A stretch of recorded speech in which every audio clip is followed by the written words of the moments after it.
Let every go signal remind you that you do go farther with Signal gasoline.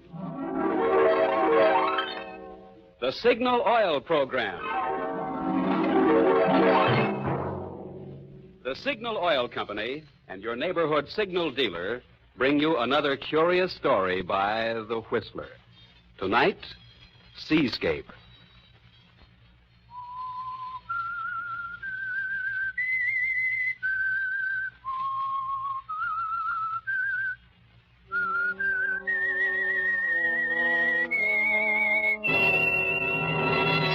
I am the Whistler, and I know many things, for I walk by night.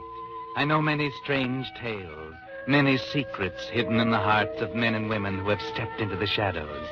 Presently, I'll tell you of nameless terrors of which they dare not speak.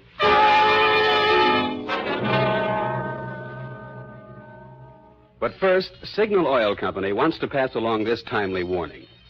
During 1943, according to the National Safety Council, 97,800 persons were killed right here in America in accidents. Of the deaths caused by autos, 1 out of 5 occurred when roads were wet or slippery, 1 out of 5 when drivers' vision was obscured. Fortunately, precautions can be taken to help prevent these two types of accidents. For instance, tires that are worn smooth tend to skid more readily. But a deep, heavy retread job, the kind Signal gasoline dealers are prepared to give your tires, will restore their grip on the road, help you stop more quickly. And if a worn windshield wiper is leaving streaks across your vision, Signal gasoline dealers will install a fine new Rainmaster blade while you wait. So have your tire tread and your windshield wiper checked the next time you're at your neighborhood Signal gasoline dealers. You'll feel a lot better knowing your car is prepared for the wet weather driving ahead. And it may help save a life, possibly your own. And now, The Whistler.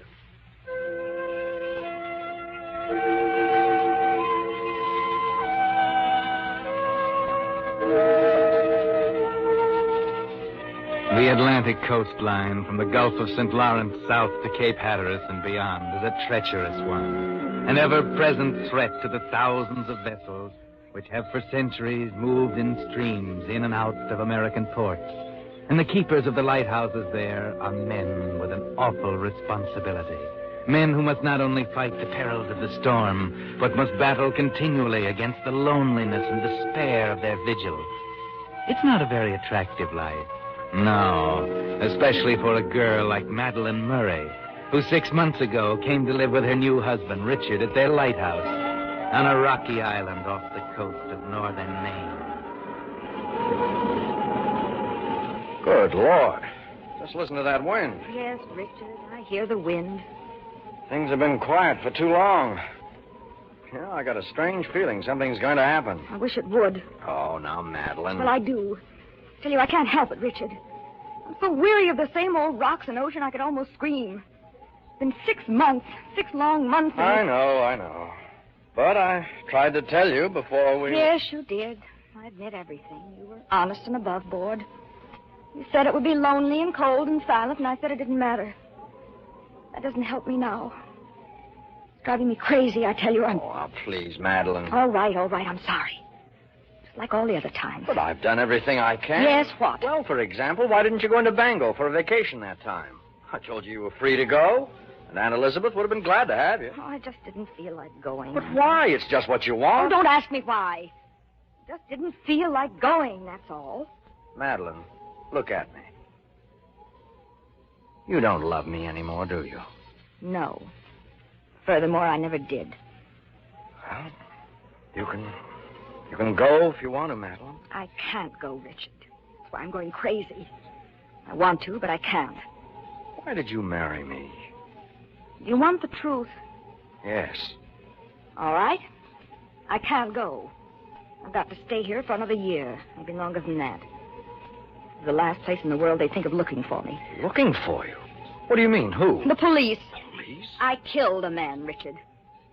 Oh, no, you couldn't Yes, have. but I did. You have to believe it. And after I killed him, I ran away. I didn't know which way to turn. That isn't until you arrived on the scene with your lighthouse. Who was it? A man I loved once. Murderess? You surprised? That's why I married you, Richard. Now, what are you going to do about it? Why did you have to tell me? Because I don't care anymore. Do you understand? As a matter of fact, I think the state prison has a lot of advantages over an acre of rock and a flock of seagulls. They'd hang you. Maybe. It has its advantages, too. You'll find out very soon. There's only one thing to do, Madeline. All right, fine. Radio the police. They'll send me to prison, Richard, but at last I'll be free.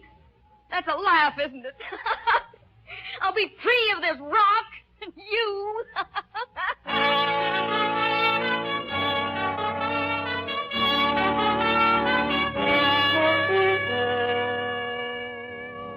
Yes, Richard. There's only one thing to do. Radio for the police to come and get her.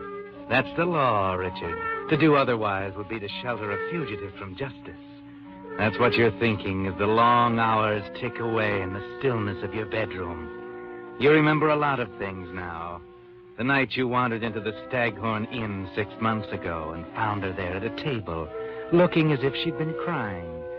And how you had tried to comfort her without much success until, at last, you had explained your lonely existence at the lighthouse.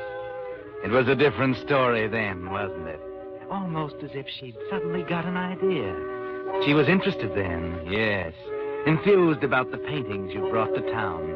The seascapes you'd painted during the long, lonesome days there at the top of the point. Remember how she said she was tired of the city and longed to get away from it all, just as you did. And it didn't take her long, just 2 days to be exact, before you were sailing back to the lighthouse with your new bride. But that was 6 months ago. And now you know the truth.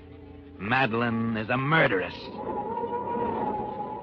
It's the next day. The nor'easter hits with full fury, but you hardly hear it as you sit and stare out of a window at the top of the tower. Hello, dear. Lonesome? Madeline, please. Oh, why so gloomy? After all, I'm the one who's going to prison. I still can't believe it. Oh, you will in time. Now, if you were a good husband, you'd be bustling around the house arranging a going-away party for me. You're not going away. You mean you didn't send the radio message? No, I couldn't. Oh, you love me. That's why, isn't it? Isn't it? Go away, will you? Well, certainly that's it. You couldn't bear to see me go. You couldn't take it, could you? All right, so I couldn't. But nobody else will get you. At least you'll be mine. Look!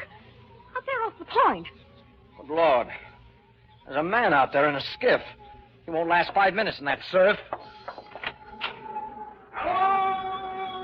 What's he doing? He's waving an oar. Give me that megaphone. Needs help. Take the lead, guy! You can't land on those rocks! That wave! Yes, he's going to get it. I'm going down there. Maybe I can help.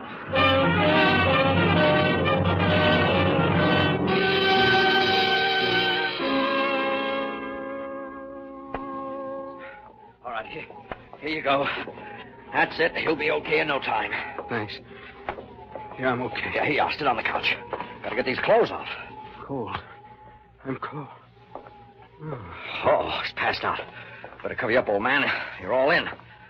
There you are. Where's the hot water? Is he hurt badly? Yeah. What's the matter? I don't know. Yes, he's hurt pretty badly. Bad gash on the head. Give me the brandy, quickly. Yes, the brandy. He's chilled to the bone. Lucky, though. That sea seemed to pick him up and toss him over the reef. Here you are. Ah, that's it. This'll warm him up in a jiffy. What's the matter with you, Madeline? You're shaking like a leaf. Can't be. Huh? What are you talking about? Not a coincidence. Not here. There must be a reason. You know him? Yes. His name is Adams. Blake Adams. He was with me on the night I killed the man.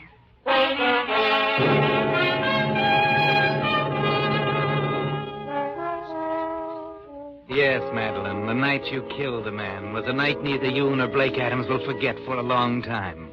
You're thinking now, as Blake lies there unconscious, of the afternoon the wire came from Maxie, saying he was just passing through town. Casual he was, just as if he hadn't run out on you, as if nothing had ever happened, just as if he were looking up a dear old maiden aunt. And when you told Blake about it, you were glad you couldn't read your mind, because it was full of murder. The way to do it didn't come to you, though, until Blake suggested you ask Maxie up to the apartment for a drink, just for old time's sake. Then it was as clear as a blueprint. Maxie was strictly a one-drink man, but this time one would be enough.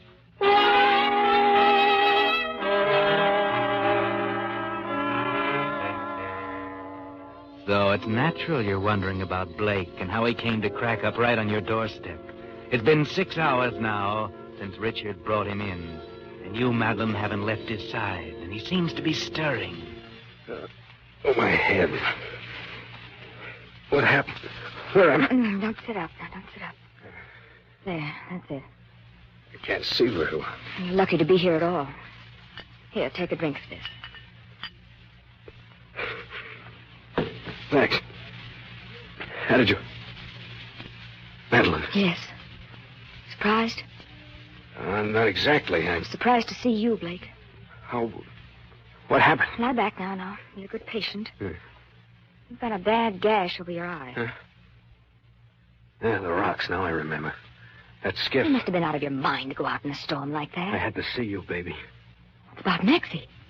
That's it, isn't it? They know about Maxie. What do you mean they know about Maxie? He died of indigestion, that's all. Maybe. Maybe not. I hope that's what they think. I don't know whether poor Maxie could stand a post-mortem. Wait a minute. I remember now. You mixed the drinks that day. Yeah, the glass with the red ring on the top. I was to make sure he got it. Who examined him? Doc Cranston. He treated him before for indigestion. Same symptoms, same everything. So you poisoned him. In the drink. What's so funny about that? I'm sorry, baby. I couldn't figure out why you ran away. Yeah, it's funny. I didn't see you do it. You poured all of our martinis out of the same shaker. There were olives in the glasses already, weren't there? Yeah. I get it. Poison in the olives. So that's why you're here. You don't think it's because I like lighthouses, do you? You tell me why you're here. What happened? You get on the wrong streetcar or something? There's no use telling you, baby. You wouldn't believe me. You try me and see. Okay, here it is. I traced you here through the guy who sold your house for you. Mm-hmm. Why? Well, with Maxie gone, I mean, Well, come on. Well, you're making it tough. We were pretty good pals once after he ran out on you that time. Wait a minute. Are you trying to tell me? Yeah. I'm trying to tell you that I love you, baby. Since way before you met him, I tried to tell you a couple of times, but I guess I'm not the Charles Boyer type. It's twice as hard now. It was all my fault, Blake. I couldn't see very well in those days. I know. I don't know what to say. I know I'm not much of a prize, Madeline, but you could do worse. Blake. Yeah? This is on the square. Huh? What can I do to show you? Honest, baby, I'll do anything. Oh, if this is another blind alley, I'll die. It's not a blind alley, honey. It's a 4-lane highway. There's one thing you can do. What's that? You can kiss me.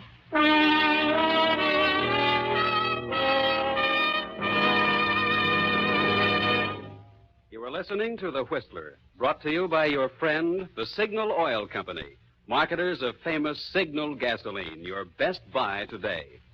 Remember to let every go signal remind you do go farther with Signal gasoline.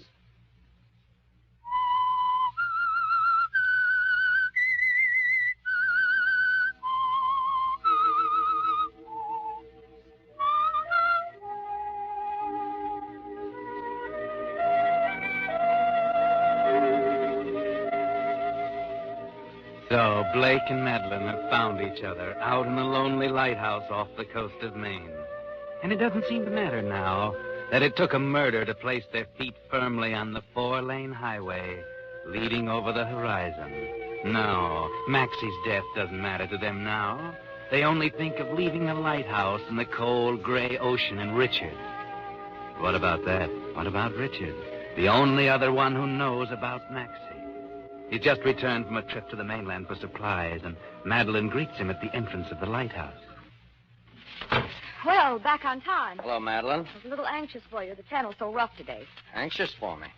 Afraid I wouldn't make it or that I would? Oh, please don't, Richard. Not today. I'm just being practical, my dear. Now, if you'll excuse me, I'll change my wait, clothes. just a minute, please. Something I want to talk to you about. About Blake Adams. Oh, yes, the patient. How is he? Well, he's almost well enough to go. Too bad. You seem to be quite fond of him. Yes, Richard, I am. I love him and I want to go with him.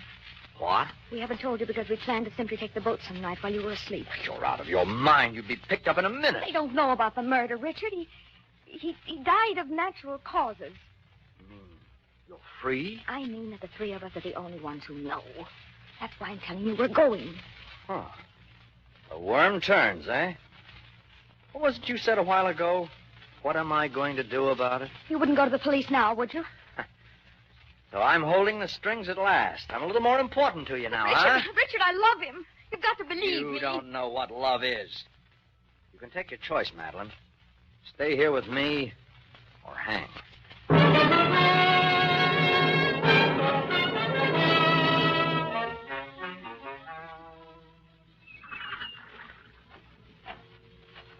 Thanks, huh? What? It's hard to believe today that I cracked up right out there, just like a mill pond. What's eating you, Madeline? I don't know. Maxie, I guess. Oh, forget it. You know, we ought to take off tomorrow. I'm feeling pretty solid. What about Richard? I'll leave him here with his lighthouse. He'll never miss you. I told him about us. Doesn't want me to go. So what? What can he do? Well, he could tell the police what really happened to Maxie. What? You mean he knows? I told him about it the night at the wreck. He says if I leave, he'll go to the police. Did you see, dear?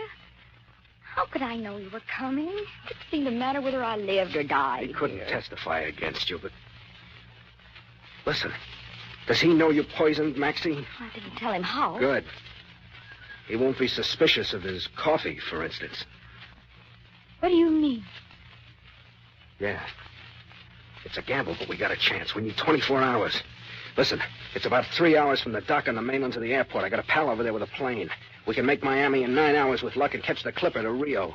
I'll leave tonight and get everything set up. I ought to be back here by 8 in the morning. That's where you come in. You mean Richard? Yeah. You gave me some sleeping powder when I first got here. Is there any left? Yes, I think so. It's in the medicine cabinet. Okay, you take care of his breakfast. A good long doze won't hurt him. When he wakes up, we'll be halfway to Rio. Just one thing. Don't give him too much. He's got to live.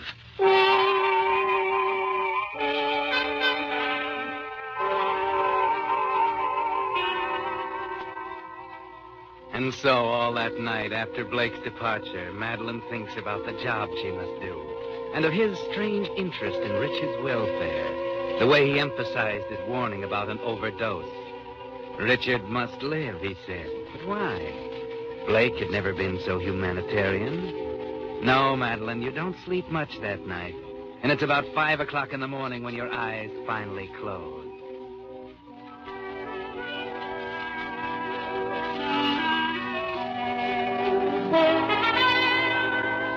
Suddenly you wake. You jump into your robe and slippers. Yes, it's 7:30 and Richard's bed is empty. Oh. Good morning, Richard. Oh. Hello.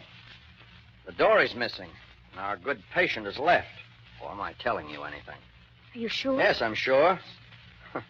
Don't try and play innocent, sweetheart. Just what have you got up your sleeve? Well, he must have left after our talk yesterday. I told him I was going to be detained here. Oh, I see. Well, he's an ungrateful wretch sneaking off that way after I saved his life. So you've decided to be a good wife after all, eh? I'll fix your breakfast. No, don't bother. I've had it. What about coffee? No, thanks. I had a rotten night. I couldn't sleep a wink. Sorry to leave you alone, my dear. I'll be up at the light. Well, darling, I was hoping you'd have breakfast with me. Won't you? Well, aren't we considerate? I'm sorry about everything, Richard. You know, I could almost believe you. If I didn't know you better. I was so wrong, Richard. I lost my head, I did. Very well. Have your breakfast and come up to the light. There's something I want to tell you. And if you're still bent on being the perfect wife, you can mix me a bromide for this headache. Yes, Richard. Right away.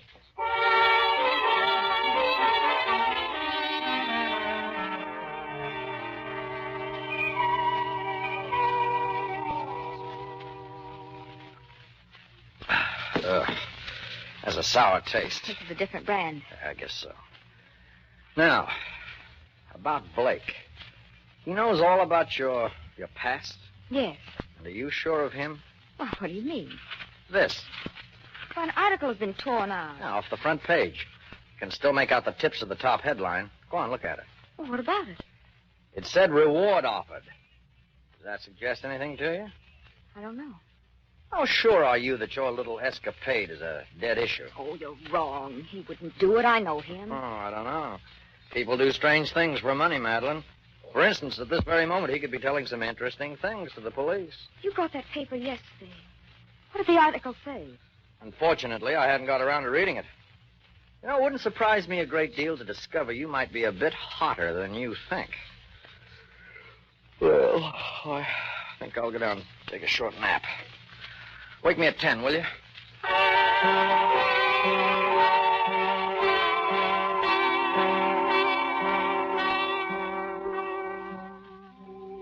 It's almost 9 and still no sign of Blake.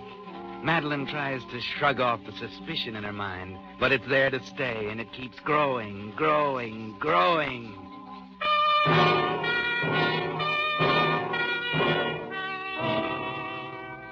It's 10 now, and while Richard sleeps downstairs, you pace the floor.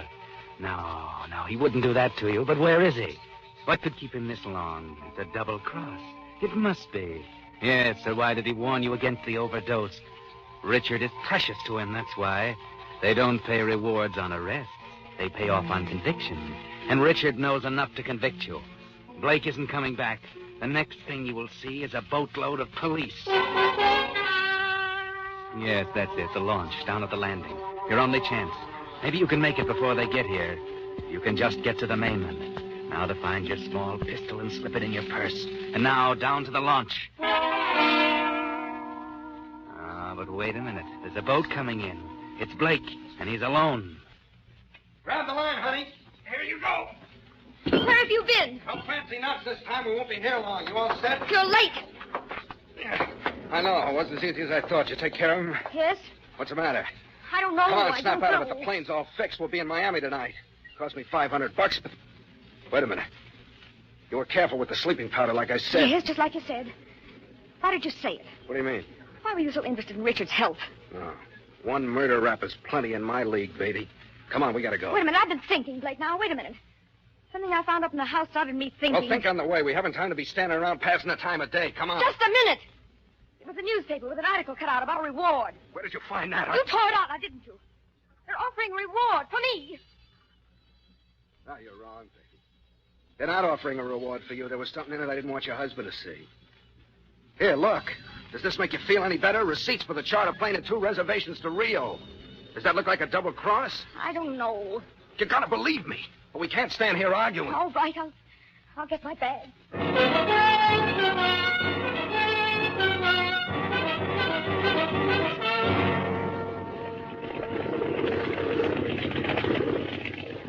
He's meeting us down the coast a few miles with a car. I thought it'd be safer. What's that boat back there? Where? Oh, fishing boat, I guess. It's following us? No, it couldn't be fun. Holy smoke. Where's it going? For sure. That's a Coast Guard cutter. Oh, I was right, wasn't I? What do you mean? You thought you could lie your way out of it, didn't you? I've heard of some rough tricks, but this one takes the prize. You think you're all set now with the police moving up and your star witness back at the lighthouse? Madeline, you're wrong. Listen. Put that gun away. You're way off the beam, I tell you. I'm straight, baby. I'm for you. Oh, you're for me, all right. For the money I can bring you in court. Look, I had nothing to do with this. Look, I'll tell you now, it won't make any difference to either of us. That article and... You're making a big mistake, baby. Just give me a minute. And fed up with your lying, Blake. You and your 4-lane highway to Rio. Hello, there. They won't need a detective for this one. You're a lying rat. Right under the nose of the Coast Guard. Madeline.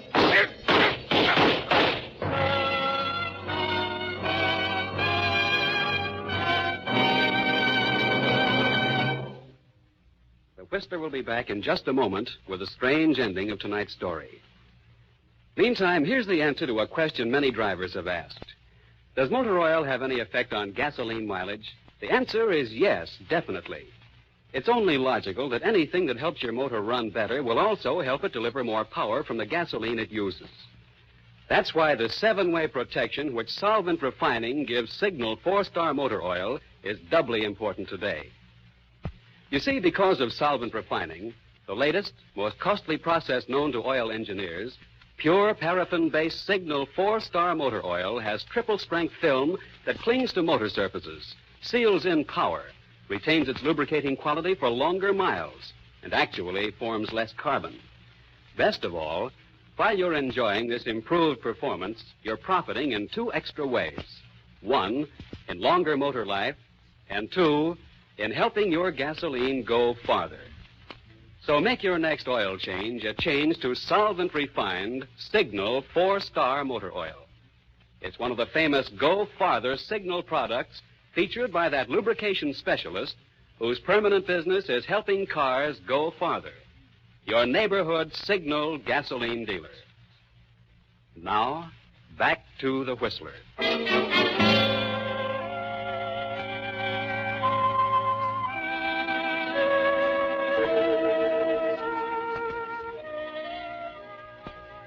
It was too bad that Madeline didn't wait a few seconds longer, or she would have saved herself a great deal of trouble and a long term in the penitentiary. But that's the way Madeline always did things. Jump first and think afterward. That's why she ran away a few minutes after poor Maxie took the drink and died, before anyone noticed that he had drunk the martini, but had left the olive she had poisoned untouched. And that's why she shot Blake, before he had a chance to tell her that it was he the police wanted for Maxie's murder. Yes, he had had the same idea that day, and he put poison in Maxie's martini, too. And that was the poison that killed him, because it was in the drink itself. You see, he really loved Madeline, and Maxie was the only one between them and the 4-lane highway over the horizon. And when at last the poisoning was discovered, the poison traced, and the reward offered for his apprehension, Blake knew he'd have to run away. That perhaps there in the lighthouse she hadn't heard of it and would go with him. That's why Richard had to live. Because after all, it wouldn't do to have a murder rap hanging over her head, too, would it?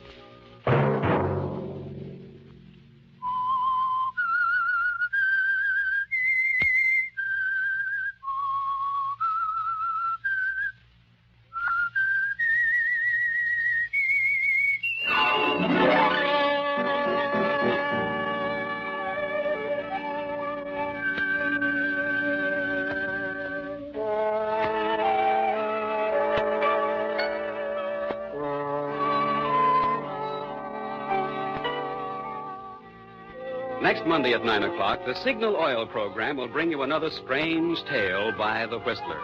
The Signal Oil program is broadcast for your entertainment by the Signal Oil Company, marketers of Signal's famous Go Farther gasoline and motor oil, and by your neighborhood Signal Oil dealer, who is at your service daily to keep your car running for the duration. The Signal Oil program, produced by George W. Allen, with story by Vic Kushner, music by Wilbur Hatch, is transmitted to our troops overseas by the Armed Forces Radio Service.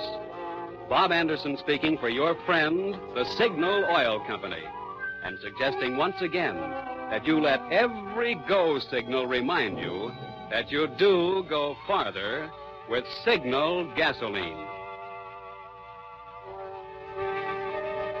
This is CBS, the Columbia Broadcasting System.